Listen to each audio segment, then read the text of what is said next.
नमस्कार दोस्तों, स्वागत है आपका एक्सीलेंस फैमिली में। मैं हूं रवि और 11th अकाउंटेंसी की जो वीडियो सीरीज हमने शुरू की है उसका अगला वीडियो आज हम शुरू करेंगे। अभी तक हमने अकाउंटिंग में थियोरेटिकल पोर्शन पढ़ा, अकाउंटिंग क्या है, क्यों है, प्रिंसिपल्स क्या है ना, इसकी टर्म्स। अब हम इसका न्यूमेरिकल स्टार्ट करने वाले हैं, न्यूमेरिकल पोर्शन जो है वो स्टार्ट करने वाले हैं। और सबसे पहले इसके न्यूमेरिकल पोर्शन में हम बात करेंगे अकाउंटिंग इक्वेशन। अब ये इक्वेशन कोई केमिस्ट्री की इक्वेशन नहीं है, साइंस वाली इक्वेशन की तरह नहीं है, खाली यहाँ कुछ चीजें प्रूव करने के लिए हम इसको यूज करेंगे, है ना, अकाउंटिंग इक्वेशन को। इसके लिए थोड़ा सा इसका इंफॉर्मेशन हम लेंगे और इक्वेशन कैसे बनती है, क्यों बनती है, वो जानेंगे। Accounting equation signifies that the assets of a business are always equal to the total of its liability and capitals. The equation reads as follows. मतलब यहां कहा जा रहा है कि अकाउंटिंग इक्वेशन जो है वो हमेशा क्या सिग्निफाइज करता है कि बिजनेस की सारी assets is equal to liability and capital. Business की सारी एसेट्स इसकी लाइबिलिटी और कैपिटल के बराबर होती है। पहले तो ये देख लेते हैं कैसे होती है, उसके बाद देखेंगे क्यों होती है। मतलब बिजनेस में जितनी भी एसेट्स है, बिजनेस की प्रॉपर्टी, हमने पढ़ा था एसेट के बारे में, there are two types of asset, fixed asset, current asset. Fixed asset में टेंजिबल एसेट या इनटेंजिबल एसेट, है ना, मशीनरी, फर्नीचर, सब पढ़ा। लाइबिलिटी मतलब लाइबिलिटी और कैपिटल। लाइबिलिटी के दो पार्ट होते हैं, internal liability, external liability. Internal liability में कैपिटल आ जाता है और एक्सटर्नल लाइबिलिटी में बाकी लाइबिलिटीज, आउटसाइडर लाइबिलिटीज, जैसे कि आउटस्टैंडिंग एक्सपेंस हो गया, लोन हो गया। तो यहां ऊपर जो ये लाइंस लिखी हैं इनका मतलब है assets equals to liability plus capital. यहां लाइबिलिटी से मतलब है एक्सटर्नल लाइबिलिटीज। एक्सटर्नल मतलब बाहर वालों को जो पैसा देना है, लोन, क्रेडिटर, बैंक को जो ओवरड्राफ्ट देना है, वो सब। और कैपिटल से मतलब ऑनर्स फंड से। तो आपका ऑनर्स फंड, कैपिटल और लाइबिलिटी हमेशा असेट्स के बराबर होंगे। ओके, इस चीज में ए सिग्निफाइज कर रहा है एसेट्स को, एल सिग्निफाइज कर रहा है लाइबिलिटी को और सी बता रहा है कैपिटल को। तो पहले तो हम ये देख लेते हैं कि हमारी इक्वेशन है ए इक्वल्स टू एल प्लस सी। तो हम इसको ए माइनस एल, है ना, ए एल इधर आ जाता है बराबर सी, ये भी बोल सकते हैं, या ए माइनस सी बराबर एल, ये भी बोल सकते हैं। ये तो हमारी इक्वेशन है, पर ऐसा क्यों है वो भी तो जानना जरूरी है, उसको समझ लेते हैं। At any point of time resources of the business entity, resources of business entity मतलब उसकी सारी assets, cash, furniture, machinery, must be equal to the claims of those who have financed those resources। मतलब उसकी सारी assets उस पे claim करने वाले के बराबर होनी चाहिए, उस पे क्लेम के बराबर होनी चाहिए, है ना। अब ये क्लेम क्या है ये पढ़ते हैं आगे हम। The proprietors and outsiders provide the resources of the business. मतलब जो ये रिसोर्सेज प्रोवाइड करता है ना, उनके क्लेम के बराबर ये एसेट होनी चाहिए। तो रिसोर्सेज प्रोवाइड कौन करता है हमें? एक तो प्रोप्राइटर कैपिटल के रूप में और आउटसाइडर्स लोन वगैरह देके। मतलब बिजनेस को पैसा, फाइनेंसिंग कहां से होता है? प्रोप्राइटर देता है, आउटसाइडर देता है, और बिजनेस उस पैसे का क्या करता है? एसेट परचेज करता है। तो जितना ये पैसा प्रोवाइड कर रहे हैं उसके बराबर इनकी एसेट होनी चाहिए, यही हमारी इक्वेशन का कहना है। The claim of the proprietor is called capital and that of the outside is known as liability। मतलब जो क्लेम प्रोप्राइटर करता है उसको कैपिटल कहते हैं और जो क्लेम प्रोप्राइटर जो आउटसाइडर करता है उसको लाइबिलिटी कहते हैं। जैसे अब मान लिया जाए कि ये हमारा बिजनेस है, अब इस बिजनेस को प्रोप्राइटर ने 2 लाख रुपए दिए, मतलब हमारे बिजनेस में, खुद के बिजनेस में प्रोप्राइटर ने लगाए 2 लाख रुपए, इसको हम क्या कहेंगे? कैपिटल। और इस बिजनेस के लिए और पैसे की जरूरत थी तो हमने, या हमारे मिस्टर ए हैं जो बहुत ही खुश लग रहे हैं, इनसे भी हमने पैसा लिया 1 लाख रुपए। इनको बोला भैया ब्याज दे देंगे आपको, और क्या करें, है ना, ब्याज दे देंगे, 10% की रेट से ले लेना पर एनम के हिसाब से, है ना, पर पैसा तो आपको देना पड़ेगा, मतलब कि हमने लोन लिया। तो टोटल पैसा कितना आया बिजनेस के पास? टोटल पैसा आया 3 लाख। अब क्लेम करना मतलब क्या है? क्लेम करना मतलब हमने ये जो कनेक्शन है कैपिटल मतलब प्रोप्राइटर का, हमने क्या पढ़ा था? प्रोप्राइटर और बिजनेस दोनों सेपरेट है, दोनों अलग अलग माने जाते हैं। तो मान लिया जाए कि प्रोप्राइटर अगर बिजनेस पे क्लेम करता है तो कितने रुपए से करेगा? 2 लाख रुपए से। और भाई साहब पैसा मांगेंगे तो कितने रुपए मांगेंगे? 1 लाख। तो टोटल क्लेम कितना हुआ? 3 लाख रुपए। 2 लाख प्रोप्राइटर का, 1 लाख आउटसाइडर का, दैट इज लाइबिलिटी। अब 2 लाख इनसे आए, 1 लाख इनसे आए, बिजनेस के पास कैश कितनी आई? 3 लाख आई, है ना? तो बिजनेस के पास अभी प्रॉपर्टी कितनी है? 3 लाख। तो हमेशा बिजनेस का रिसोर्स ये जो कैश है ये किसके बराबर होगा? क्लेम के बराबर। अब मान लो इस कैश से आप 2 लाख की मशीन परचेज कर लेते हो तो आपके पास कैश बच जाएगी 1 लाख, है ना? तो फिर भी आपके पास प्रॉपर्टी हुई 3 लाख की और क्लेम कितना कर रहा है बंदा? दोनों बंदे क्लेम कर रहे हैं 3 लाख का। मतलब हमेशा at any point outside liabilities और इंटरनल लाइबिलिटी मतलब कैपिटल और लाइबिलिटी का जितना टोटल क्लेम होगा उतना ही बिजनेस के पास रिसोर्सेज होगा। इसको और अच्छे से समझ लेते हैं कि मान लो कुछ एग्जांपल लेते हैं। अब स्टार्ट किया बिजनेस 2 लाख रुपए से, तो अब मैं जो एग्जांपल बताने जा रहा हूं दोस्तों वो बताने जा रहा हूं बैलेंस शीट की शक्ल में। कि बैलेंस शीट क्या होता है इसको हम समझने जा रहे हैं। अभी अभी हमने पढ़ा कि बिजनेस के ऊपर 2 तरह से क्लेम होते हैं, एक कैपिटल जो प्रोप्राइटर का है, दूसरा लायबिलिटी जो आउटसाइडर का है, और ये दोनों बराबर होते हैं ऑल असेट्स के। मतलब इन दोनों की टोटल बराबर होगी टोटल असेट्स, है ना? अब हम कुछ भी नहीं कर रहे हैं, खाली लायबिलिटीज को इस साइड में दिखाएंगे, एसेट्स को इस साइड में। मतलब कि जितने भी क्लेम करने वाले उनका पैसा इधर दिखाया जाएगा और जितना भी एसेट्स है वो इधर। मतलब जितना पैसा बिजनेस को प्रोवाइड किया गया है वो लायबिलिटी साइड में और जितना रिसोर्सेज है वो एसेट साइड में। कैसे? ट्रांजेक्शन टू ट्रांजेक्शन चलते हैं। Started business with cash 2 lakh. किसने स्टार्ट किया? प्रोप्राइटर ने। कितनी कैश के साथ? 2 लाख। तो बिजनेस क्या कहेगा कि भैया हाँ हमारे पास कैपिटल है, कितनी? 2 लाख। किसने प्रोवाइड की? इंटरनल लायबिलिटी, प्रोप्राइटर ने प्रोवाइड की ना ये 2 लाख कैपिटल। तो बिजनेस के पास 2 लाख रुपीस कैपिटल है। जैसे ही प्रोप्राइटर बिजनेस को कैश देता है, जैसे यहां आप देख रहे हैं बिजनेस में प्रोप्राइटर ने लगा तो बिजनेस के पास 2 लाख कैश में आई, ये लो 2 लाख कैश आ गई, कैश 2 लाख रुपए आ गई। तो अभी क्लेम कितना है? 2 लाख का और कैश कितनी है? 2 लाख। आगे ट्रांजैक्शन में took loan from Hari rupees 1 lakh. Hari से लोन लिया, लोन को अपन क्या कहते हैं? External liability. तो हरीज लोन कितना है? 1 लाख। जैसे ही हरी से लोन लोगे तो हरी लोन के रूप में क्या दे रहा है आपको? दे तो कैश ही रहा है। अब आपकी कैश कितनी हो गई? 2 लाख पहले थी और 1 लाख और आ गई। अब आपके पास कैश हो गई 3 लाख। ओके, अब आपके पास 3 लाख कैश हो गई।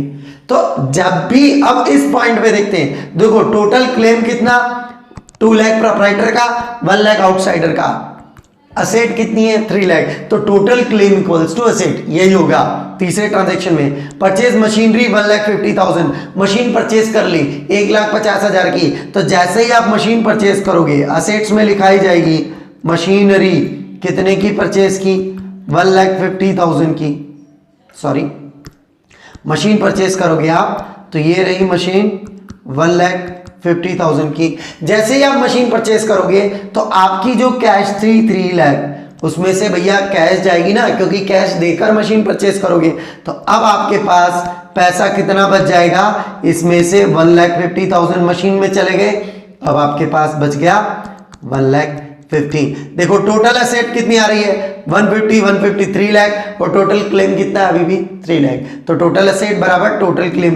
Purchase goods for 20,000। अब गुड्स परचेज कर रहे हो, ये लोग गुड्स परचेज कर लेते हैं। गुड्स को हम कहते हैं स्टॉक। तो ये रहा आपका स्टॉक कितने का? 20 का। अब मैं ये बता दूं, अगर आप कैश में गुड्स परचेज करोगे तो 20,000 जैसे ही इधर बढ़ा 20,000 कैश में से कम हो जाएगा। तो यहाँ 20,000 बढ़ा तो यहाँ कितना हो जाएगा? 1,30,000। फिर दोनों बराबर। और अगर ये गुड्स आप उधार खरीदोगे तो उससे कैश तो कम होगी नहीं आपकी, उससे क्या आपकी कैश कम होगी? बिल्कुल कम नहीं होगी। पर जब भी आप उधार परचेस करोगे तो आपके क्रेडिटर बढ़ जाएंगे ना, क्रेडिटर्स को पैसा देना आपकी लायबिलिटी है, इसलिए 20,000 किधर बढ़ जाएंगे? इधर। तो मैं मान रहा हूं कि गुड्स हमने उधार परचेस किया। अब देखो टोटल असेट्स कितनी आई आपकी, टोटल असेट है 150 प्लस 20, 3,20,000। और टोटल लायबिलिटी कितनी है आपकी? देखो 2 लाख प्रोप्राइटर का पैसा था, सॉरी 2 लाख प्रोप्राइटर का पैसा था, 1 लाख लोन है और 20 है, 320। टोटल लायबिलिटी बराबर टोटल असेट्स, यही कहना चाह रहा हूं मैं। और यहां पर मैं एक लाइन बता दूं आपको कि statement which is show the information of all asset and liability called balance sheet. ये जो सारी असेट्स और लायबिलिटीज की इंफॉर्मेशन बता रहा है स्टेटमेंट, इसको क्या कहा जाता है? Balance sheet. दोस्तों इसमें हमने कैश देखा, मशीन देखा, स्टॉक देखा, फर्नीचर होगा तो भी इधर ही लिखा जाएगा, है ना, बिल्डिंग होगी तो भी इधर ही लिखी जाएगी, सारी असेट्स इधर आती हैं और सारी लायबिलिटीज इधर आती हैं ये, और इसके अलावा भी और कोई liability, outstanding expense, bank order. तो असेट और लायबिलिटी का जो स्टेटमेंट है इसको क्या कहते हैं अपन? Balance sheet. यहां पर हमें बैलेंस शीट नहीं बनाना है अकाउंटिंग इक्वेशन में, मैं खाली इनका इफेक्ट बता रहा था कि सारी क्लेम के बराबर में आपकी असेट होती है। मतलब ये अभी अभी हमने क्या पढ़ा था? असेट बराबर लायबिलिटी प्लस कैपिटल। तो यहां देखो असेट कितनी है आपकी? 3,20,000। लायबिलिटी मतलब आउटसाइड लायबिलिटी कितनी है? 1,20,000। और कैपिटल कितनी है? ये रही कैपिटल 2 लाख है, तो ये 2 लाख हो गई ना 320। तो मतलब asset equals to liability plus capital, ये भी प्रूव हो गया। चलो दोस्तों इससे रिलेटेड एक क्वेश्चन कर लेते हैं कि अकाउंटिंग इक्वेशन में आपको क्वेश्चन करना कैसे, मतलब आपको दोनों साइड बराबर बराबर लेके चलनी है। अकाउंटिंग इक्वेशन का फॉर्मेट कुछ इस तरह से रहेगा। ट्रांजेक्शन सारे आप इस कॉलम में दिखाएंगे, ट्रांजेक्शन क्या हो रहा है, कैश, स्टॉक, मतलब ये जो हमारी साइड है, ये हमारी साइड है असेट साइड, और ये हमारी साइड है लायबिलिटीज। जरूरी नहीं है इसके बीच में एक लाइन खींची जाए, आप इक्वल्स करके भी कर सकते हो, इसका कोई पर्टिकुलर फॉर्मेट नहीं है। पर्टिकुलर फॉर्मेट मतलब ऐसा स्पेसिफाई नहीं किया गया है कि 2 कॉलम बनाओ, 3 कॉलम बनाओ, आप अपनी सुविधा के अनुसार बना सकते हो। असेट्स में आपको machinery, cash, stock, other assets लिख दिया मैंने, मतलब और भी असेट आई इसके अलावा, फर्नीचर, डेटर, वो सब हम अदर असेट में इंक्लूड कर देंगे, क्योंकि सारी असेट्स के लिए कॉलम बनाएंगे तो बहुत लंबा चला जाएगा, इसलिए अदर असेट। क्रेडिटर, ये लायबिलिटी में पहला इंपॉर्टेंट एक क्रेडिटर होते ही हैं। कैपिटल जो प्रोप्राइटर्स का फंड है, और अदर लायबिलिटी, इसके अलावा लायबिलिटी हुई तो इसके अंडर में दिखाएंगे। बनाना कैसा है? जो भी अमाउंट होगा इनके नीचे, कैश आई तो कैश के नीचे, स्टॉक मतलब गुड्स आया तो गुड्स के नीचे, मशीन आया तो मशीन के नीचे, है ना, और अगर जाएगी तो माइनस में लिख देंगे, है ना। कोई भी चीज बढ़ेगी तो इनमें प्लस हो जाएगा और कोई भी चीज माइनस होगी तो इनमें माइनस हो जाएगा। कैसे करना है वो हम देख लेते हैं। पहला ट्रांजेक्शन है हमारा, started business with cash ₹2 lakh, business start किया, तो आपको यहाँ फर्स्ट ट्रांजेक्शन लिखना है स्टार्टेड बिजनेस, मैं शॉर्ट में लिख रहा हूं, आपको पूरा लिखना है ना। कितने रुपए से स्टार्ट किया? 2 लाख रुपए से, तो कैश बढ़ी 2 लाख, है ना। जैसे ही आपने बिजनेस स्टार्ट किया आपकी कैश बढ़ी तो आपकी कैपिटल भी तो बढ़ेगी, क्योंकि ये पैसा किसने दिया आपको? प्रोप्राइटर ने दिया है, तो कैश भी बढ़ी और कैपिटल भी बढ़ी। अब एक ट्रांजेक्शन होने के बाद आप टोटल लगा सकते हो, अदरवाइज 2 ट्रांजेक्शन का एक साथ, है ना। मैं दूसरा ट्रांजेक्शन पढ़ लेता हूं पहले। दूसरा ट्रांजेक्शन क्या कह रहा है? Purchase machinery for ₹1 lakh, machine purchase किया। अब पहले ट्रांजेक्शन में क्या हुआ? बिजनेस में कैश आई, ये आपका बिजनेस था, ये आपका प्रोप्राइटर था, इसने बिजनेस को कैश दिया 2 लाख। तो जैसे ही बिजनेस को कैश दिया तो यहां पर 2 लाख रुपए कैश बढ़ गई और प्रोप्राइटर का फंड बढ़ गया 2 लाख, क्योंकि प्रोप्राइटर बिजनेस के ऊपर क्लेम करता है इसलिए कैपिटल बढ़ गया। दूसरे ट्रांजेक्शन में हम क्या कर रहे हैं? मशीन खरीद रहे हैं 1 लाख रुपए की, तो जैसे ही हम मशीन खरीदेंगे 1 लाख की, मशीन में 1 लाख रुपए बढ़ जाएंगे, मतलब मशीन दिखाई दे रही है 1 लाख की। जैसे ही, सॉरी यहां लिख दिया मैंने, जैसे ही हम मशीन खरीदेंगे तो मशीन, ये दूसरे ट्रांजेक्शन के लिए ये मशीन बढ़ गई आपकी 1 लाख से, और जैसे ही 1 लाख से मशीन खरीदी तो 1 लाख आपकी कैश जाएगी भी तो सही, तो ये 1 लाख कैश चली गई। इफेक्ट क्या हुआ ट्रांजैक्शन का? एक ट्रांजैक्शन का दो जगह इफेक्ट होता है। क्या होता है? पहले ट्रांजैक्शन का किस किस पे हुआ? पहले ट्रांजैक्शन का हुआ एक तो कैश पे और एक कैपिटल पे। दूसरे ट्रांजैक्शन का कहां हुआ? कैश कम हो गई, मशीन खरीदी तो, और मशीन बढ़ गई 1 लाख से। इसकी टोटल कर लेते हैं दोस्तों। टोटल हमारी आ रही है 2 लाख प्लस माइनस 1 लाख, 1 लाख, और मशीन का 1 लाख चला आ रहा है, और 2 लाख कैपिटल। अब इसकी टोटल करके देख लो, 2 लाख इधर है, 2 लाख इधर है, बराबर है मामला, है ना। थर्ड ट्रांजेक्शन हमारा कह रहा है परचेज गुड फॉर कैश 40,000। आप माल खरीद रहे हो 40,000 का, जैसे ही आप गुड्स परचेज करोगे, ये रहा आपका स्टॉक बढ़ जाएगा कितने से? 40,000 से। जगह की कमी है पर आप समझ जाइए थोड़ा सा, तो आपका स्टॉक बढ़ गया। अब स्टॉक खरीदा, गुड्स खरीदा, लेकिन कैश में खरीदा, तो आपकी कैश चली जाएगी, ये चली गई कैश 40,000। स्टॉक खरीदोगे तो माल जरूर आएगा, लेकिन कैश जाएगा ना, कैश में खरीदोगे तो। ये एक ट्रांजैक्शन हो गया, इसने दो जगह इफेक्ट कर दिया। कहां पर? कैश कम हो गई, गुड्स बढ़ गया। अब इसके बाद इसकी टोटल कर लेते हैं। 1 लाख माइनस 40,000, 60,000 आपकी कैश बची, 40,000 आपका गुड्स बचा, प्लस 1 लाख की आपकी मशीन बची, इधर से 2 लाख। टोटल करके देख लो, दोनों साइड बराबर, 2 लाख 2 लाख। फोर्थ ट्रांजैक्शन पे बात करते हैं, परचेज गुड्स फ्रॉम मोहन। अभी हमने नगद खरीदा था, अभी हम उधार खरीद रहे हैं। तो जब भी दोस्तों गुड्स खरीदेंगे, तो चाहे आप नगद खरीदो चाहे उधार खरीदो, आपका स्टॉक तो बढ़ना ही है। कितने का गुड्स खरीदा है? 20,000 का, तो आपका स्टॉक तो 20,000 से बढ़ना ही है, चाहे नगद खरीदो चाहे उधार खरीदो।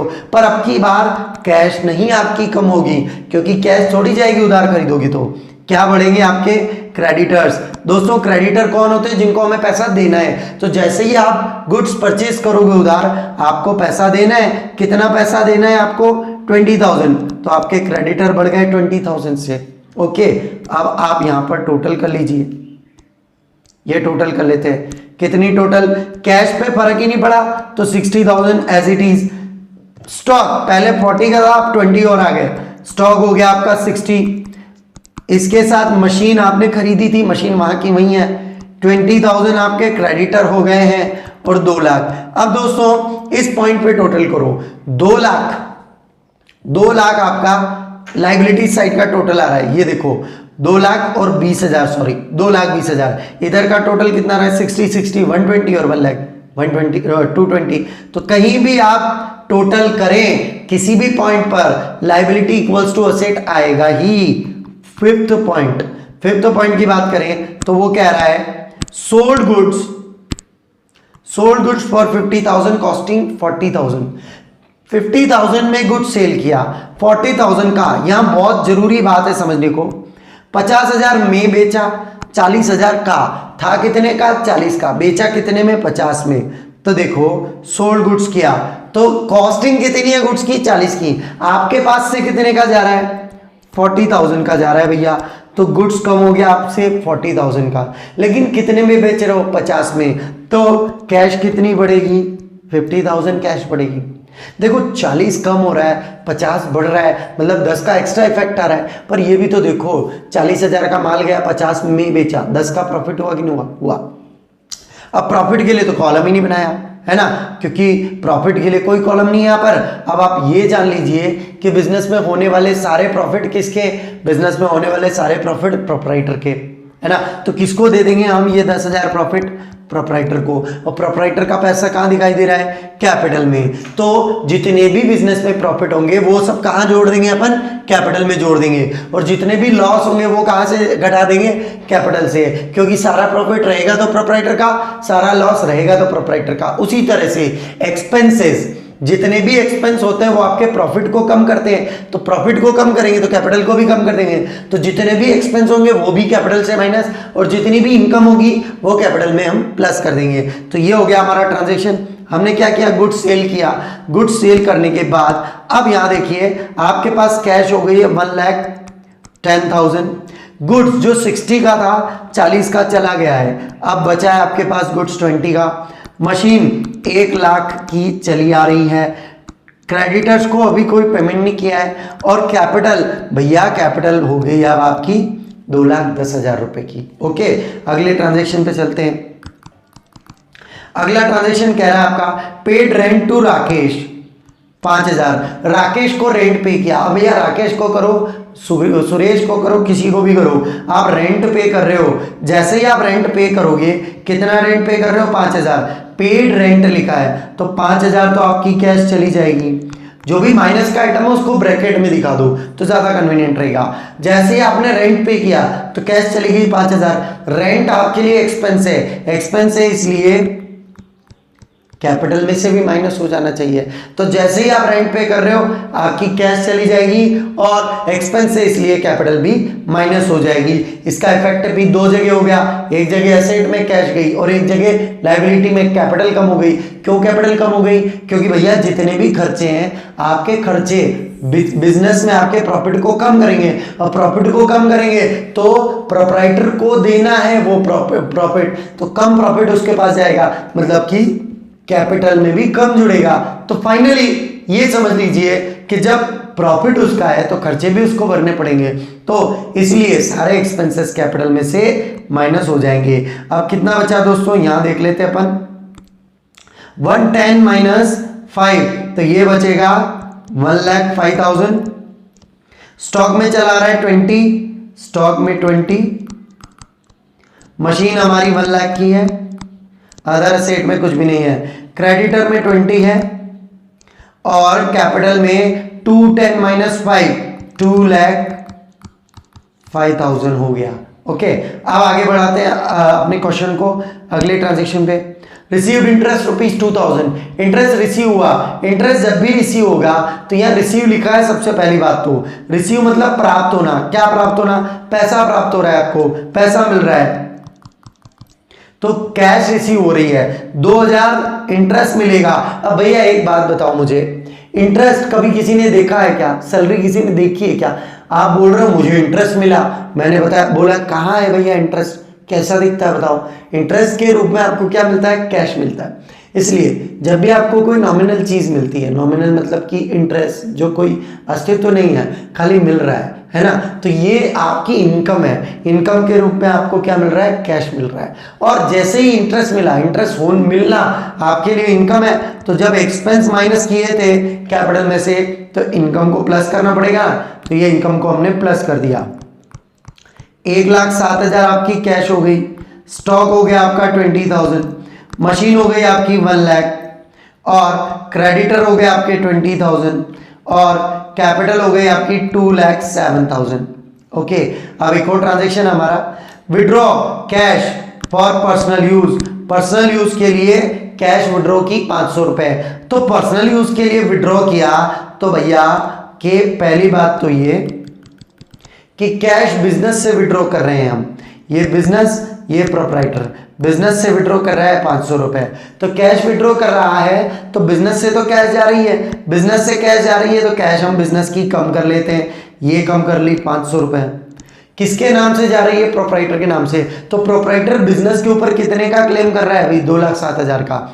500 उसने निकाल लिए हैं तो 500 उसके कम कर दो। आप टोटल कर लो, टोटल हो जाएगी 1,06,500। स्टॉक में आपके 20,000, 1 लाख हो गया आपका मशीनरी, 20,000 हो गया आपका क्रेडिटर और 2,06,500। तो दोस्तों ये हमने सारे ट्रांजेक्शन को सॉल्व किया। अब हम अकाउंटिंग इक्वेशन को प्रूव कर लेते हैं, जो है हमारी assets equals to liability plus capital. Assets की टोटल कर लीजिए 1,06,500 प्लस 20 प्लस 1 लाख तो 2,06,000।